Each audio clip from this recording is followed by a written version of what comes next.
Hey there, comic fans. I am back from the comic shop again this week. Another quick trip. 5 new comics. 4 on the pull list, 1 off the shelf. The other one off the shelf is kind of the same as the pull list. We'll show you that in a minute. But first of all, this is my comic cover of the week that I've had sitting on top of my printer. Sabrina. And this is also, I'll have to pull this one out because I had to pull it out and look at it too, just for the heck of it. It's got a die cut on it, which is the little window that Sabrina's looking out of. So I think that's kind of cool. Like I said, I bought this one years ago just for its cover. When did this come out? 2014. Who does this cover? Hack? Robert Hack.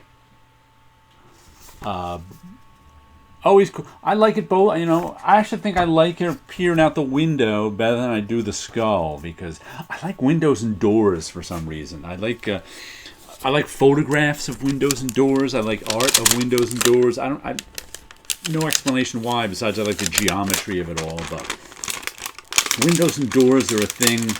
I occasionally collect photos of windows and doors. So that's along that theme. The Chilling Adventures of Sabrina. Now that I've shown you this, I'll put this one back on the shelf and pick out another one for the week to keep on top of my printer and look at.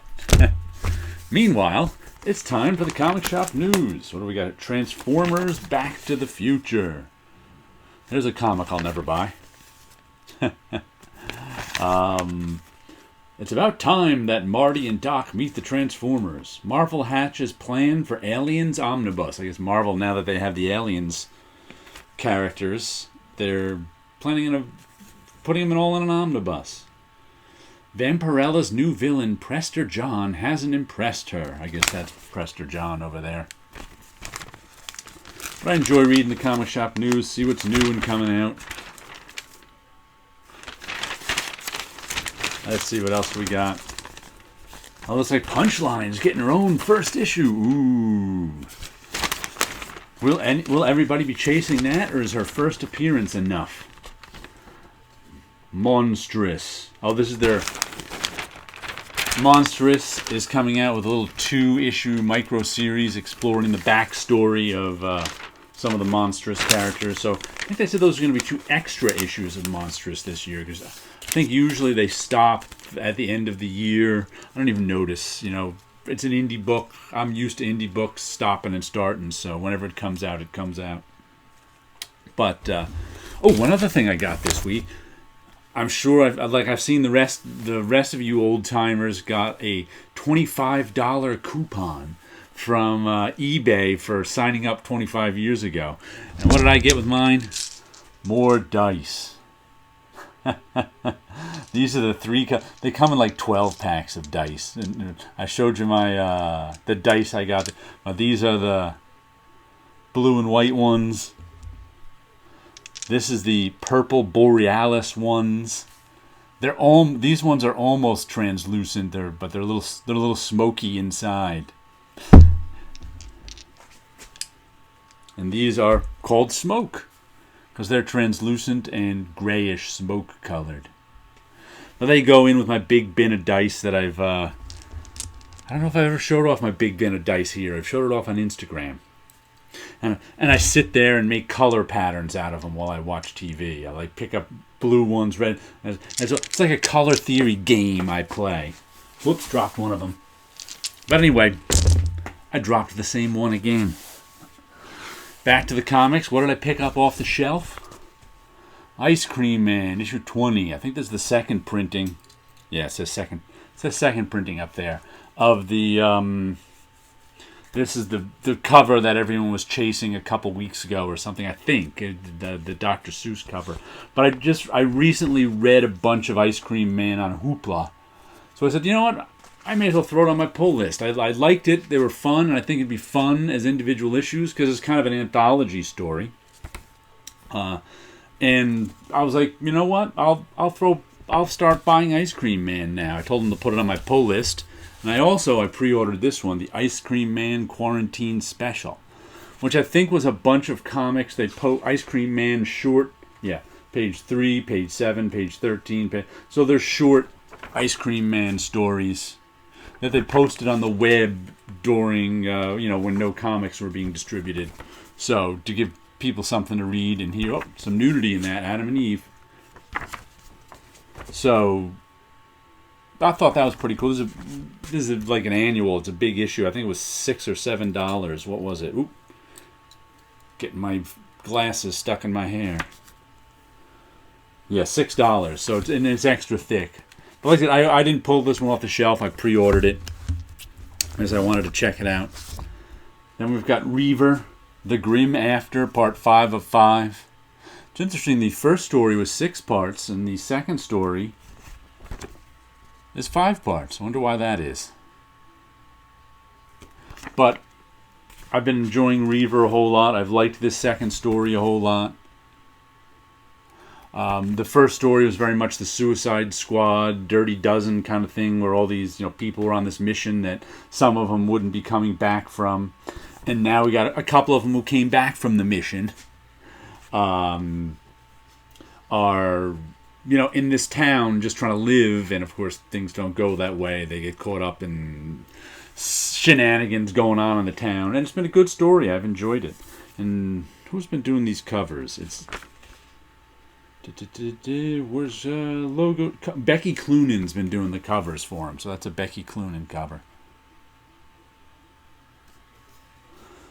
And look at the map on the back doesn't have any words on it. Did it used to have words on it? Has it gotten less clear? But anyway, Reaver's a good series. First volume is out in trade. I've liked this second story even better. So, pardon me. Then we've got some Red Mother. Hold on, let me grab my water. That's my water that's closer by.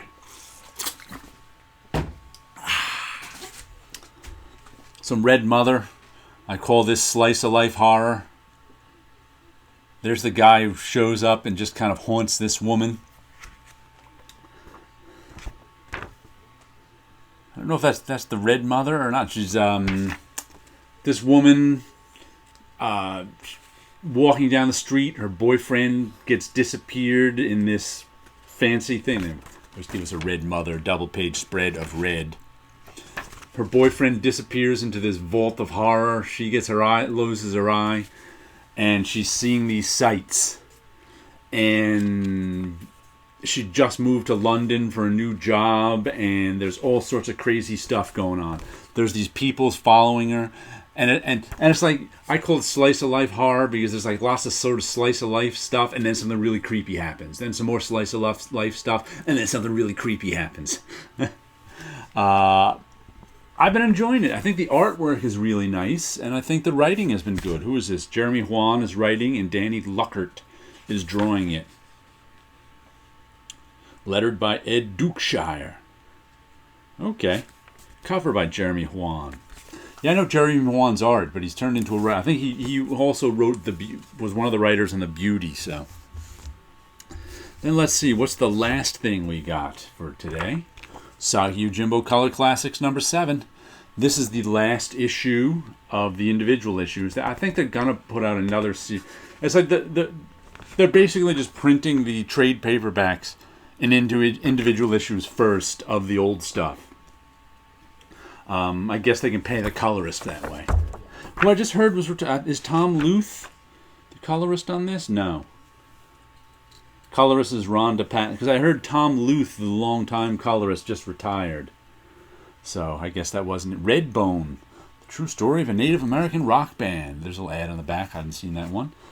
But it's Usagi Yojimbo from 1987, now in color. I have the original 1987 issue somewhere on the shelf back there. But I'm enjoying him in 1985, Stan Sakai. So these must be this must be the Albedo stuff, the pre first issue Usagi Yojimbo stuff. I have that in a hardcover collection, but yeah, that's why because I think most of the first stuff were like 8-page stories kind of put together, but there was one continuing story as 8-page stories. So that must be all the pre-Usagi Yojimbo number 1 stuff is going to be in this first trade paperback. Good stuff. I like Usagi. I've been buying it for years. Now let me show you one other thing I've been reading. which is, I think I showed you this last week. I think I showed you this last week, and I said I put it off my shelf and couldn't remember what it was about. It came out in 2016. It's Dan Clowes. I don't think I ever read it. I think it's been sitting on my shelf since 2016, unread, because it wasn't familiar as I read it, and it's like I can't believe I didn't read this, because sure, I've had some books sitting on my shelves for years and years, but that's usually either stuff I've read already or stuff I just have got because it's cheap. And I say, one day I'll read this, and I put it on the shelf, and 5 years passes, and I've never read it. But I'm a big Dan Clowes fan. Matter of fact, in the time that this is sitting on my shelf, I've reread Dan Clowes stuff. I read the Dan Clowes Reader. I know I've read Ghost World again. David Boring I've read for, I don't know, I reread Dan Clowes' stuff every few years. Raygun I know I've read since 2016, so how did I never read Patience? Unless I read it and completely forgot about it, which I don't think would happen. But good story. This is kind of as close to an action movie as Dan Clowes is going to make. It's got time travel. It's the story of it's kind of got a murder mystery, time travel, weird Dan Clowes stuff.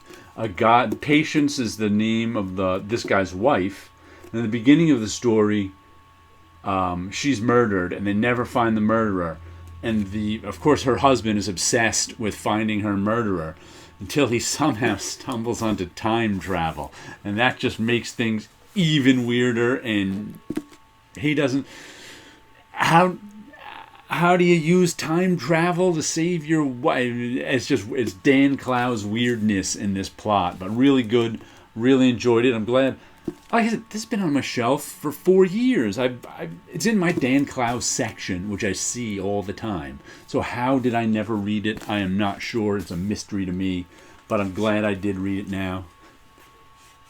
And now let me show you some artwork. Show you some black and white, because that's what I've been doing some inking. Just yesterday, I inked this Dreams of Things.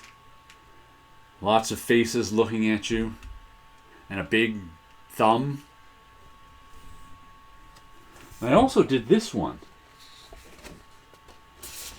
Didn't get to any color, but this is lots of faces looking at you. This is lots of eyes looking at you. That's a little Dan Clowes-ish right there, that face in the mask, now that I look at it. And I did a few small black and white things. There's what was that? Trailer Roach. This is one of the cards I made years ago that I reused the image. 2 cartoons. This is one of my fortune-telling cards that I made a set of years ago. And that's a new one. This is my 3-line weight technique. And the 4th one, is this guy staring at us with the strange writing on his face. Alright, there you go. Some comics, a little artwork, some dice, and you guys have a good week out there.